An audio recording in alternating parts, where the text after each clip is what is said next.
Hello, Uncle. Uncle? Hello? Yes, Kumar, can you hear me? Yeah, I think we can already start. It's 4:59 now. Yeah, I think around 16 people. right. Just before the start, brother and sister, good evening. Thank you for joining us. We will start shortly.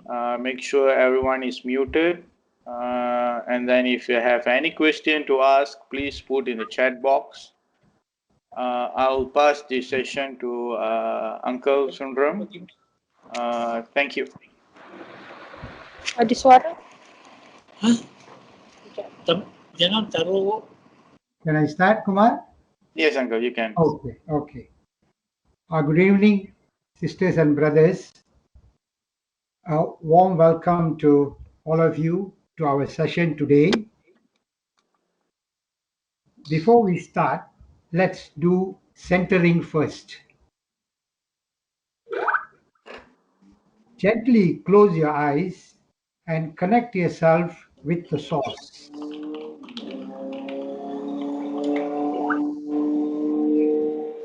Let's pray for Master's health, his well-being, and long life. Let's pray for Master's guidance and open our hearts to receive whatever Master is giving us. Let's all connect our hearts together and make a positive suggestion with regard to the development of this session and remain united to make Master happy.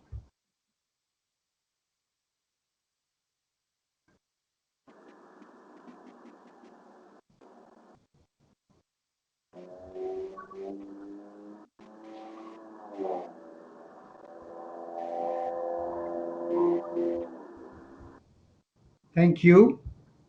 Now you all can open your eyes.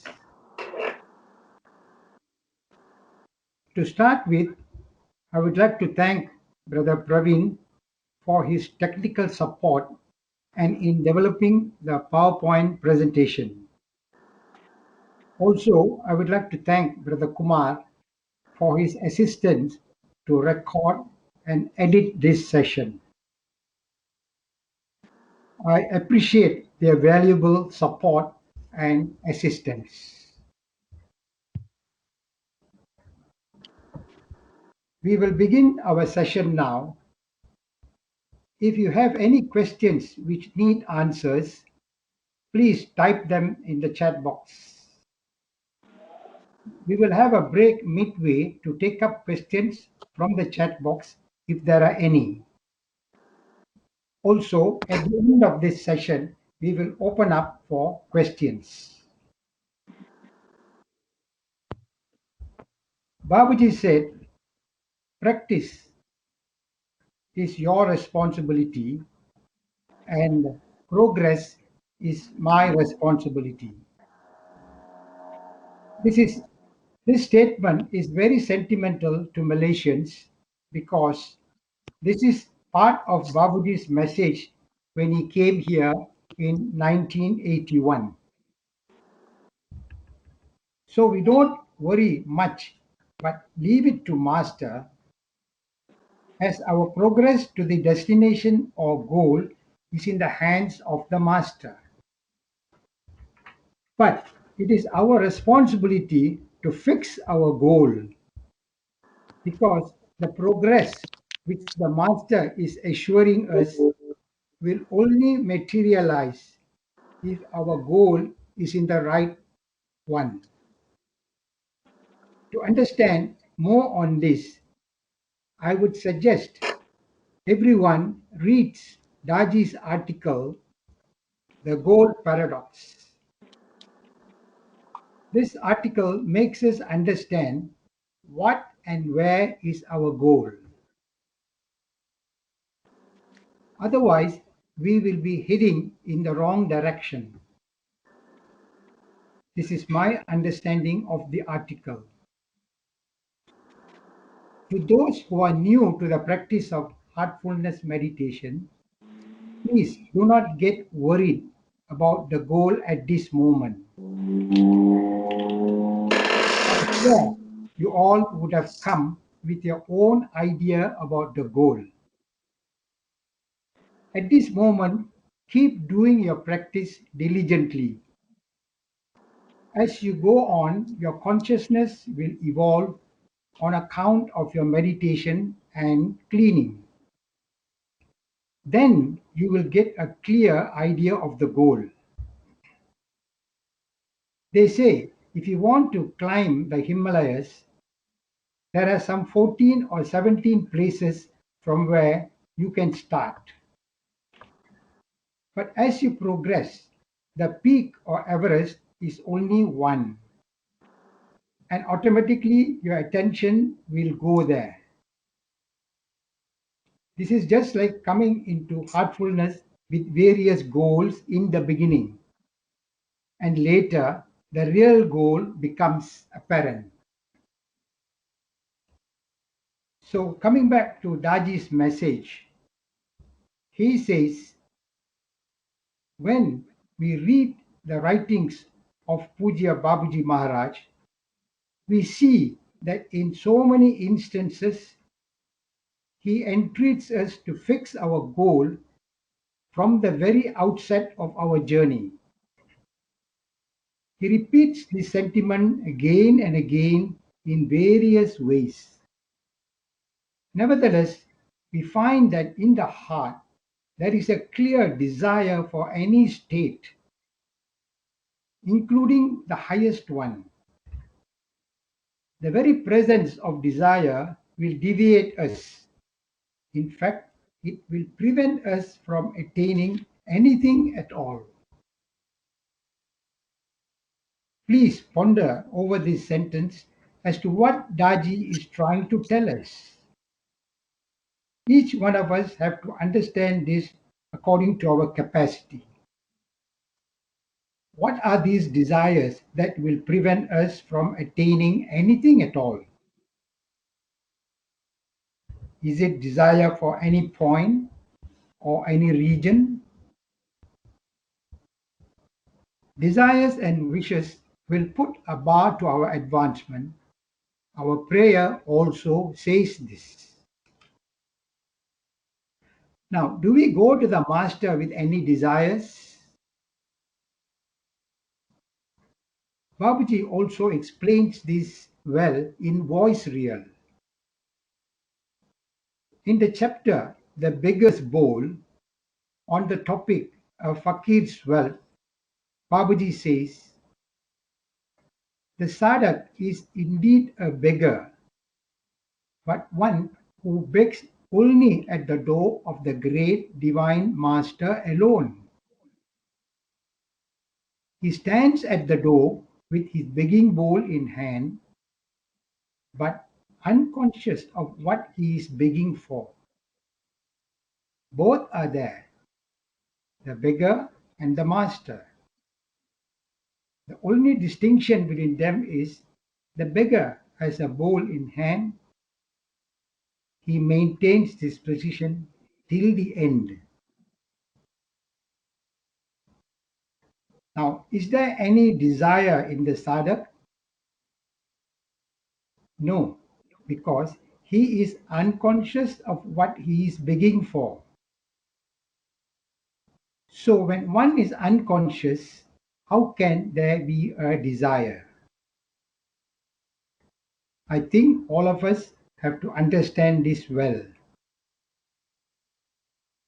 Having understood that, we will move on to our topic on practice. Daji says, practice is important, otherwise, transformation will only be a dream. He further says, even the most effective method of meditation combined with the most disciplined approach can only take us about 5% of the way. The other 95% is attitude.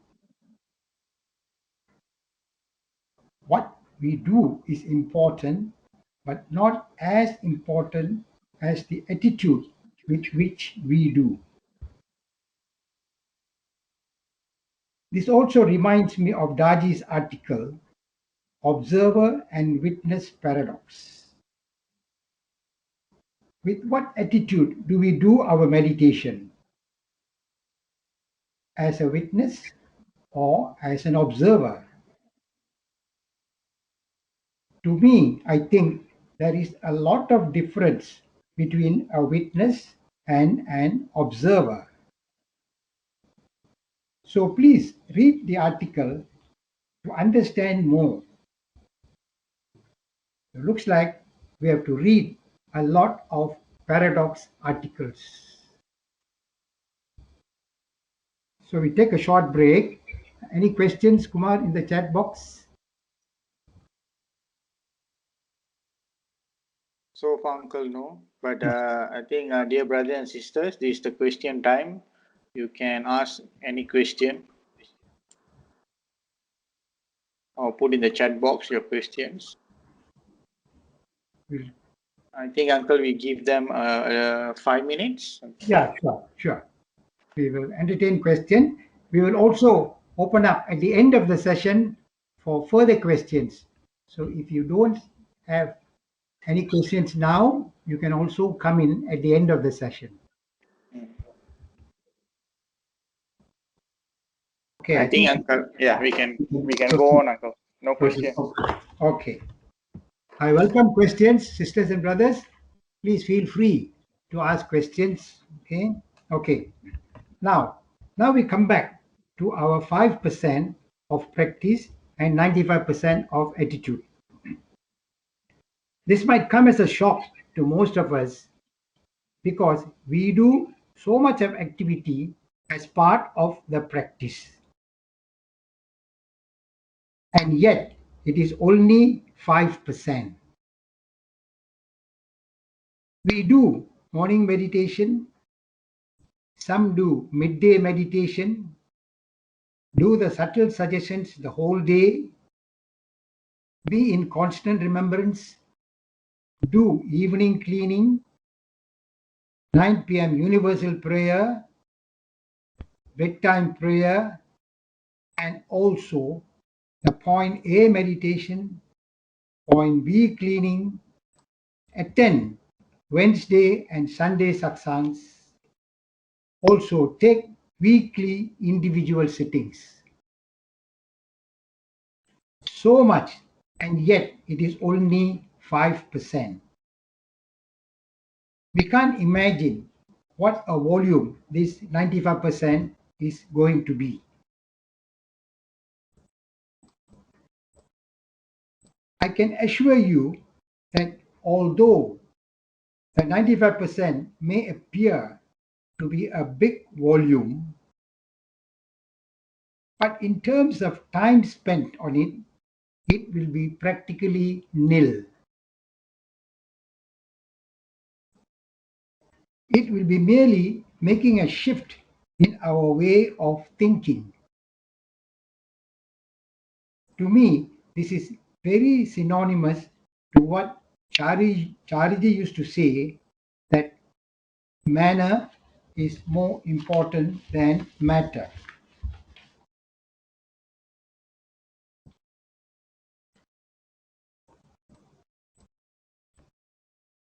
Even the 10 maxims too must be practiced with the right attitude. Again, a short message to the newcomers.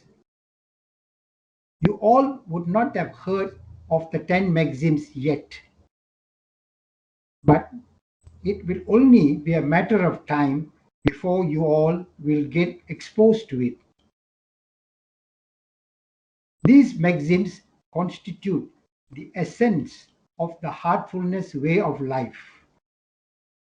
That is why it must be practiced with the right attitude.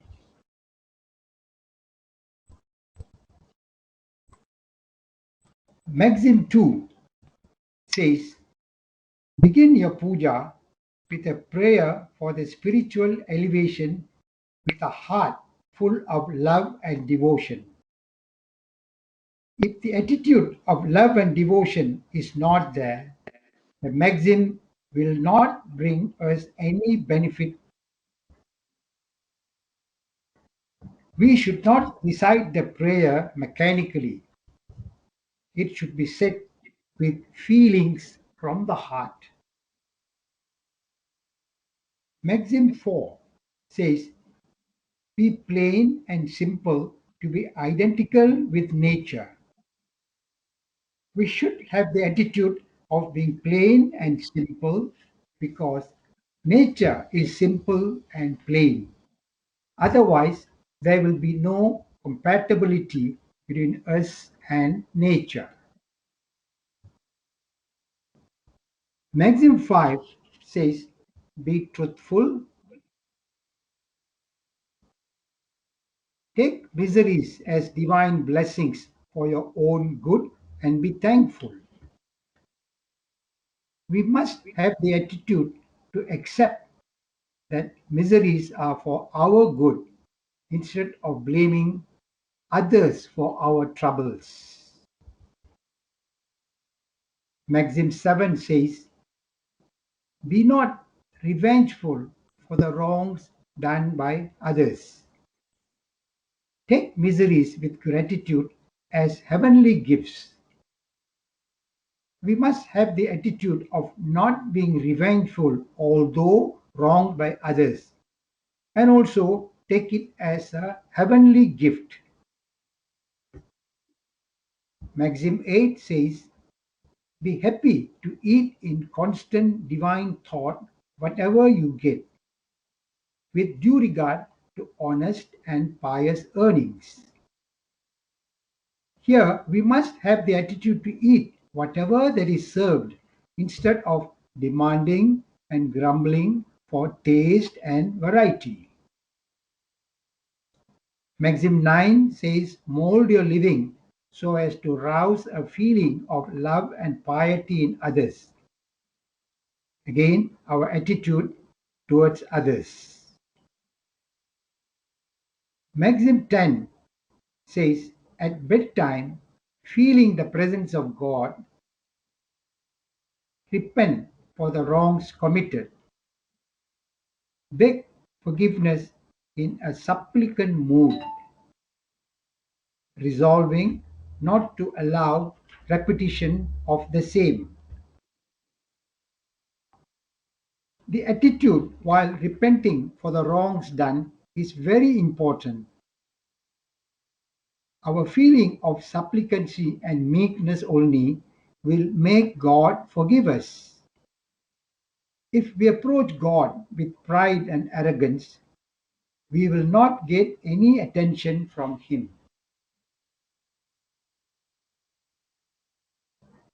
So, sisters and brothers, our attitude in the way we think, the way we feel, will determine our becoming, and finally, to what we will become.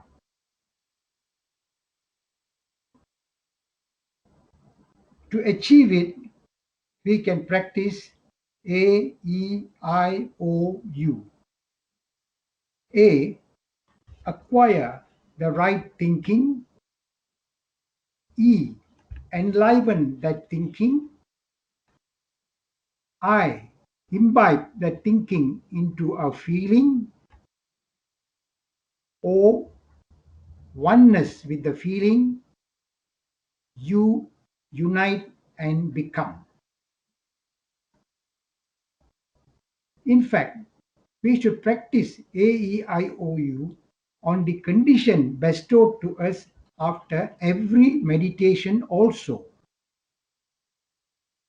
When we practice AEIOU, our consciousness also will evolve very rapidly.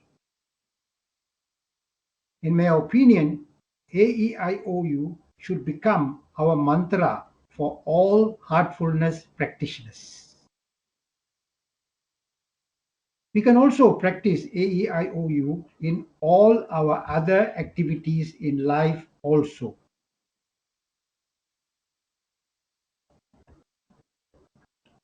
Earlier I said that we only need to make a shift in our way of thinking to have the right attitude.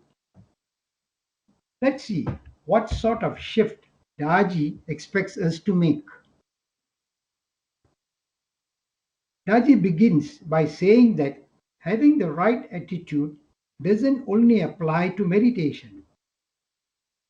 With any activity, it's our attitude that defines it and our attitude that determines its success. If you meditate with a negative mood, it is counterproductive. Your negativity becomes the object of your meditation. Your eyes may be closed. You may look as if you are meditating, but in actuality, you are just brooding over your negative thoughts and feelings. This becomes your focus. The purpose of meditation is to enter into a finer state of consciousness. Do you think that will be possible if you bring heaviness, discord, and torments all along with you? We have to leave them all behind. Such things weigh us down like lead. In a while, we can see what Lalaji has to say about bringing these torments and heaviness into our meditation. Let me complete Daji first.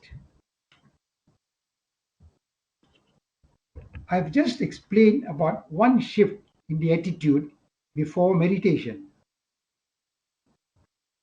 Daji has mentioned many more, like expecting the same experience during meditation, impatience for the next stage to come, unable to accept the condition during meditation, and many more. Please read Heartfulness Way for the rest, as we don't have time to go through all, and take it as homework for all of you. Now we come back to what Lalaji says about bringing torment and heaviness into our meditation. Lalaji says there are 4 activities of the subtle body that should be kept in check before and during the period of sadhana. As far as possible, they should not be entertained. They are retentiveness, imagination, thinking, and fancy. Therefore, before beginning meditation, the existing reflections of the mind should be kept separately. As such, up till now, I had been keeping a bundle of speculations in my head. Now, I will go for some time inside the room to meet somebody and leave this bundle outside the door. I resolve that not even a single thought from this bundle will go inside. Lalaji says this is etiquette and it is also absolute attention. In fact, we should be blank. Even good thoughts should not be there because in meditation we are supposed to receive. So we go empty. No good, no bad. As Shakespeare said, nothing is good or bad, but thinking makes it so. If we are full with our thoughts, there will be no room to receive whatever Master gives us. Now let's see what Babaji has to say on this. Babaji says the flow of ideas is due to the activities of the conscious mind, which is never at rest. We are busy with meditation with our subconscious mind. In due course, after sufficient practice, the conscious mind too gets molded and begins to act in harmony with the subconscious mind. The result thus achieved is deep rooted and lasting, and finally, calmness, the characteristic of the soul, becomes predominant. So, it is the activities of the conscious mind that brings the torment and heaviness. Once we discipline it, it will become like what Lalaji said, leaving the bundle outside the door. Then we can easily go straight into the subconscious mind and meditate.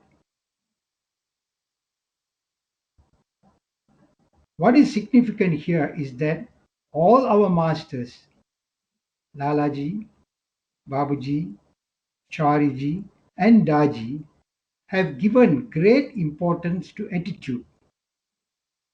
So now it is our responsibility to make that shift in our attitude and practice heartfulness meditation so that Master can guide us towards progress. We will end this session here. What I've highlighted is our attitude before and during meditation. There are also other attitudes of ours in life which support our character and are also necessary for our spiritual progress. If you all feel that there is a need to highlight them, then we can do it at the next session. Thank you. That's all my presentation is. Now we open up for questions.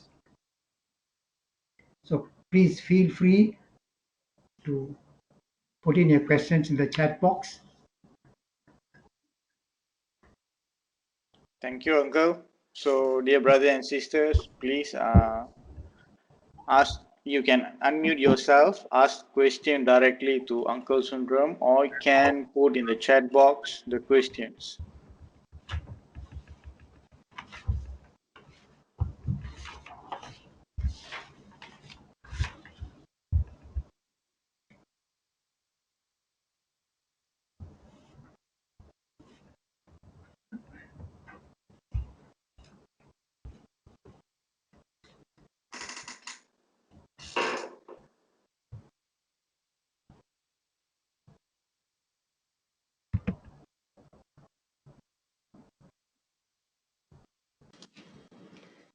Good evening, brother. Good evening, sister. Yes. I'm sorry I came in a bit late, so I may have missed a slide, maybe a number of slides. Sorry, I had a sitting. So, may I just ask, because it is about progressing in heartfulness. So, did you touch on like for newcomers and even people practicing after many years? The question is always there. How much am I progressing? Have I really progressed? It is there, even 10 years, 20 years. That question does arise in the mind. And I'm sure even for beginners, when they start also, they would have this same question because at that time, it's starting and they're just getting into practice and it would not be a very smooth flow. And you said the attitude is not built up. So what would you perhaps advice Yeah. for perhaps newcomers and maybe a word for seniors also? Thank you, sister. it's a good question. Even I am also worried whether I am progressing or not. You see. But yeah, right in the beginning of the session, we started by saying that Babuji has given us the assurance that practice is the aspirant's responsibility and progress is the master's responsibility. So we have to have trust, faith, and confidence in what the master tells us. So that's why focused a lot on the practice part, which mainly outline the attitude while doing our practice. So while we do our practice, we attract the attention of the master, whose attention is always there right from the time we take the three sittings. Our connections are already there with master, and cosmically we are in master's attention all through. And when Babuji has said, you do your part, I do my part, so with full faith and confidence, we do the practice. And even uh, Babuji has said in the beggar's bowl, when we go to the master, we, as a beggar, we only take the begging bowl and stand in front. We are unconscious of anything, so we don't expect anything. As long as we have the master with us, and his responsibility is to take us wherever he feels like taking us. That assurance is given by Babaji himself, and that's why I said that message is very sentimental to Malaysians because it was given to us as part of his message when he came here in 1981. So don't be worried. We are all progressing because we are with the master. Uh, Sister? Thank you. Can I just have one more question? Yeah, please, please. What if we are going through some difficult and times in our life? Maybe I've attended to that, but I didn't see the slides, and it is a very tough time, and you're talking about all the attitude, of this, of that, but at that time you are not in any form of attitude except maybe negative or perhaps sadness, or will be going on at that particular time because of some particular incidents. Maybe it could be a very terrible one. It could be maybe just a mild one, but each one takes it in a different way. What would you advise then if you cannot bring out this attitude of, say, what you have advised? What would you perhaps have any advice for those people going through that?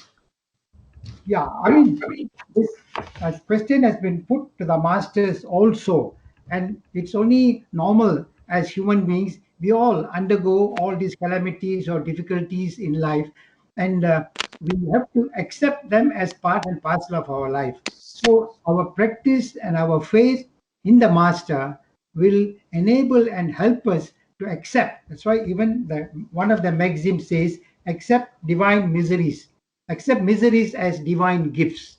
But it is easily said than done. You know? So Yes, I perhaps agree. Right yes, from the word go, we can't say that I accept all miseries as divine gifts. But true. as we progress, we will be given the guidance and help. And of course, Master has said, if it is something which you really cannot accept it, write to Master. You see? And True. Master is always willing to help us out. And once our problem is brought to the attention of Master, then we leave it to him and say, he will take care. That's true. I think we don't have to really worry about progress at that time. Probably we can be kind to ourselves and give ourselves some time. We Yes, don't yes, have to be so worried about it. yeah. And they always say, time is the best healer. Yeah, we can be compassionate to ourselves and Yeah, give yeah, ourselves time and not worry that, okay, today I didn't do my meditation, I'm going to be held back. I think we have to be we sometimes get worried, I'm supposed to do this, but you can't. Maybe it could be it could be a whole month that perhaps it's going on. Something in life which is not, you're not able to do it, and that's why I say we don't have to be too worried. We don't go to the doctor. It's only when we are. Can I continue, sister? It's only when we are troubled, when we are having miseries, when we are having difficulties, we must think of the master. The master comes as a doctor. That's the time we must try to motivate ourselves and intensify our practice and draw the attention of the master. If we can do Thank that, you. it will be good. Thank you, brother. Okay. Thank you, sister. Thank you, Any sister. questions on the chat box, Brother Kumar? Yes, uncle. There's a question. There's a two question. Thank you for Sister Shanti for the wonderful questions. Let's go for the first question in the chat box by Sister Ramani. She asks, as someone new to the heartfulness, what is the meaning of progress in this context? Repeat again, uncle. As someone new to heartfulness, what is the meaning of progress in this context? So basically, I think she's asking if someone new to new RBSC, I think new RBSC for the heartfulness. Okay. Is it okay? Hello, uncle. Yeah, I can hear. Yeah. I'm very sorry. My power went off. Don't know. Oh, okay. It's okay. Okay. So yeah, we'll take up the question. Okay, uncle. The first question is from Sister Ramani. She asked, as someone new to heartfulness, what is the meaning of the progress in this context? Okay. This is the question. So I just repeat again the question. As someone new to heartfulness, Yeah. what is the meaning of the progress in this context? The meaning of the progress in this context is to do your practice as prescribed. See? Do your practice as prescribed and have faith in the master. Take your sittings regularly, do your cleaning, and you practice, try to practice AEIOU. Okay, that at the end of the sitting, okay, try to reminisce, appreciate the condition that is given to you, and that will be able to help you. You see, because whether we are a beginner or whether we are a senior, the same help from the master comes, and master has said that practice is our responsibility and progress is his responsibility. So we have to build up that faith in the master, and progress will come. And we leave it to him to take us up wherever he wants us to take us. Is that okay, Sister Ramani? But like as I'm just thinking in terms of a new person in this practice. Yeah. So like when you say in school, you say I have progressed. It means very tangible things like my marks have improved. My attitude has improved or something like that. So in the case of spirituality, what tangible signs are there? I can be assured that I am making headway. As I Yeah. know, in the terms, I know this is. I'm thinking in terms of someone who is new to this practice. Yeah. Okay. I mean, generally, Can I meditation. add a little bit, Brother Yeah. Sundar? Please, sister, Yes, please. yeah. Yeah. I just want to look at it in the I'm just putting this, there's this new person who's just come into heartfulness, or let's say he has been practicing for some time, a short period of time. So if you want to look at if you want to see whether the person, I mean, if I want to see whether I'm progressing, maybe to me I feel that, when a new person normally, in terms of the practice itself, they don't do it well, in the sense because they are not tuned into the system as yet. So if they are able to, this is my take on it, my feeling, in the sense that if they are when they start, okay, they are very irregular in the meditation, irregular in cleaning, irregular in much of the practice itself. But to me, progress would be when they bring themselves, they're doing, make themselves more regular. I mean, the feeling within to do more cleaning. I mean, in other words, to do the practice itself more. That is already, I feel, it's a sign of progress. It just come about due to you starting off meditation. Okay, sister. Thank you. Yeah, because as what Sister Ramani said, in a meditation practice, it is not tangible like how you get a progress report in a class where you go from C to B, B to A. You see? But if the Abhyasi or the aspirant comes in with certain phobia or certain tendencies, and if they do the cleaning regularly, you see, those phobia and tendencies will slowly disappear. And that could be taken as a yardstick for a beginner. Because as what we discussed earlier, the goal for a beginner need not straight away be what it is as we evolve consciously and then we come into the right direction. The goal at the offset for a beginner, maybe they are very stressed in the office, they don't have proper sleep, they have lots of other inability to make decisions. So when they do all the detox practice and when they do the cleaning, they will slowly, gradually find improvement. So that could be used as a way to measure their progress initially. But ultimately, the whole purpose of heartfulness is to progress towards spirituality. That will come in as we go on. Okay. Okay. I Any hope. questions further, Brother Kumar? Yes, Uncle. There's another one question. Yeah. We will go for the next question. Is Uncle? They ask, dear brother. Okay. Can you explain more on how to practice AEIOU on the condition after the meditation? Okay. I repeat again. Can you explain more on how to practice AEIOU on the condition after meditation?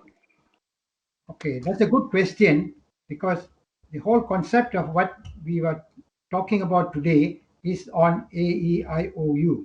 So, in order to practice AEIOU, you must begin your meditation in a very joyful, positive manner. Because Daji has earlier itself said that you should not begin meditation with a negative thought and not grumpy or moody because Raji himself said that will become our focus. So the first important thing is begin with joy. Think that the meditation is the best activity of the day for you. Then you go on with your meditation, and when at the end of the meditation, don't just get up and go off. Sit and focus on the heart. During the meditation, you are focused on the thought of the light in the heart or the presence of the divine light that which is attracting you. When you cease meditation, just open your eyes for a few seconds, close back, and then look at the heart. See, there is always a condition given by the master to every aspirant. Everyone gets a condition as a gift from the master. You see, but what we do, we don't appreciate the condition given by the master. We just straight open our eyes and we go off. And that becomes a waste. As what Aji has explained even earlier, it is just like putting our leg on a fresh patch of cement. You see, we must let the cement dry, then only put our leg, then there won't be any footmarks on the cement. So AEIO means you have already acquired that condition during the meditation, and that is a gift by the master. You see? Now, what we do is next step is to enliven the condition. Now, enlivening the condition, what we do, we think that the condition given by the master is expanding in our whole system. Then, once we expand it, then we imbibe it, make it as part of ours and own it. If we don't expand the condition which the master gives and don't imbibe it and own it, it will not become ours. So AEIOU is very essential because Master says very often the aspirant let off the Speaker off now. position. Let's see. I put So it on. everyone is given Oh, I didn't, but it condition was. as a gift by the master during meditation. It's not that if you are new or if you are a senior, if you are a long time abhyasi, only gets condition. No. The only difference is those who have practiced heartfulness meditations for some time know how to savor the condition within themselves by practicing AEIOU. So it is just like in a pond, you know, the base of the pond or the bed of the pond is always there. But if there are ripples on the surface of the pond, we can't see the base.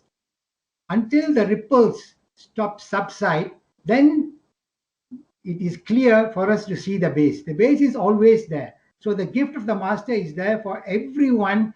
The moment we have a connection and get connected to master, the cosmic connection is there, and everyone is given this condition as a gift. But we don't know how to keep the condition and live with the condition. That's why master says if we practice AEIOU, it becomes a meditative state. So I hope I'm clear to the person who raised the question. If anybody else wants to support or say anything on AEIOU, most welcome. Okay, if there is not,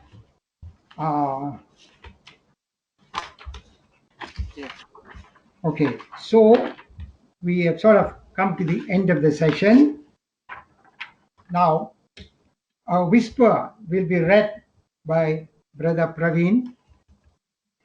Please listen to it and absorb it with your heart and absorb whatever that is being read. Then silently disconnect yourself from this session. So I thank you all for having participated, and I thank all those who have brought or raised questions, and we will meet soon.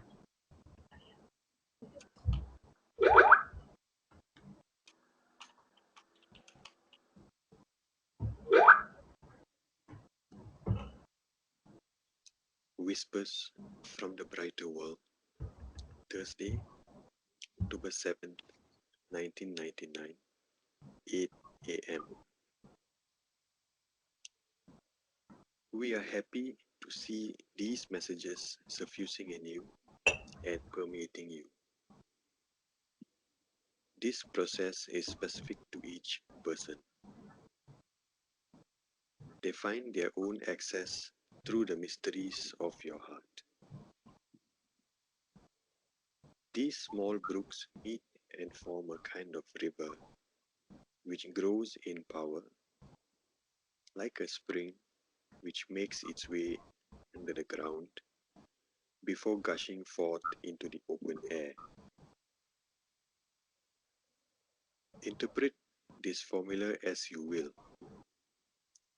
You have your own sensitivity and you will design your own image of it. We can see how it makes you cogitate as well as the asset you gain from it. We are happy to notice it. If it is said that an image is better than 1,000 words, it seems to us that these words pieced together manage to touch your heart. Some of them being more powerful than others according to your inner attitude. Words have their own power. They can hurt, but they can also do a lot of good. One must be careful about them and not use them wrongly, either in writing or in speech. Mind well your language. The vibration of your word is double-edged. Make sure you always use it only in the better sense and advisedly. Babuji.